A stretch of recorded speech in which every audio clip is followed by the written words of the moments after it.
Looks like Zlatan is back in Italy with Milan. He was there earlier in the decade. Looks like it's a 6-month deal initially. What do you make of this? I think it just tells you how desperate AC Milan are. You know, they're turning to a guy who's, what, 38 years of age, who's a bigger and better name than he is a football player now, I believe, at the top flight. I don't believe he's a guy who can play for 90 minutes, week in and week out. For me, he would be great coming off the bench for 30 minutes. So I think it tells you more about the mess that AC Milan are in, where they're so desperate.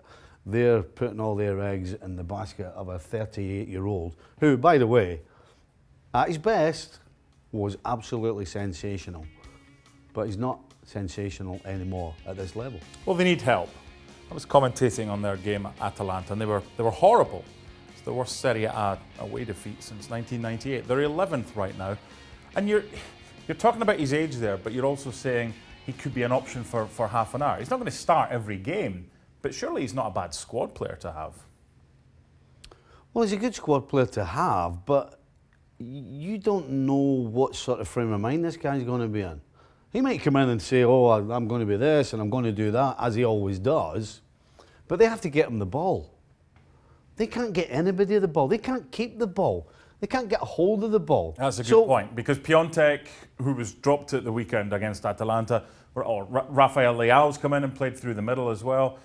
They never see the Service ball. is the problem. And he is not going to be charging around getting it for himself because of his legs. That's what happens when you're 38, Mark. The sting in your legs goes. Yes, you can stand up and your touch is always there, but you can't run around and you certainly can't put pressure on defenders the way you used to. So who's getting him the ball, and how long is it going to be before he erupts when he's not getting a pass or getting the ball or even seeing it? What's best case scenario for both parties between now and the end of the season, assuming he makes the move to the San Siro? Best case? He'll get goals. Do you know, I'll tell you what would surprise me, and I think this will tell you where Serie A is. Listen, we know Juventus are good, and we think Inter Milan are pretty good. But if this guy comes to Serie A and dominates teams, I think that will tell us more about the majority of Serie A as opposed to what we've always thought how strong Serie A is from top to bottom. No easy games. You've got to fight and scrap for every single thing you can get, and obviously the quality that we're used to in Serie A. If this guy comes for 6 months and dominates it, I think that tells you more about the league than it will anything else. But what does it tell you if he does that about Ibrahimovic? Because you played the game, 38 years old. Different players at 38 play different types of football, and he says he's still as fit as he's ever been. Do you believe him? He may be fit. That doesn't mean he can get around the way he used to. And again, he's only going to be able to do with what service he gets. And right now, AC Milan can't give any of the centre forwards any service.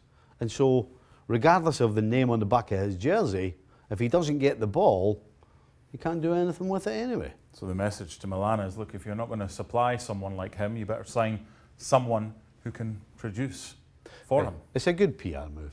It'll work out great PR-wise, but you know, when it comes down to the nitty-gritty, comes down to playing on the field and not the name in the back of the jersey, then we'll really see what AC Milan are. You're not convinced, are you? Really? Was that did it come across? Did it come across as that? Oh. He'll get 10 goals between now and the end of the season. No, he won't. Over or under? He won't get 10 goals.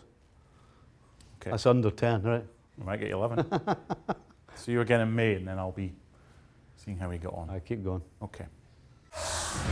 Well, thank you very much for watching ESPN on YouTube. For more sports highlights and analysis, be sure to download the ESPN app. And for live streaming, premium content, and let's not forget as well, ESPN FC 7 days a week. Subscribe to ESPN+.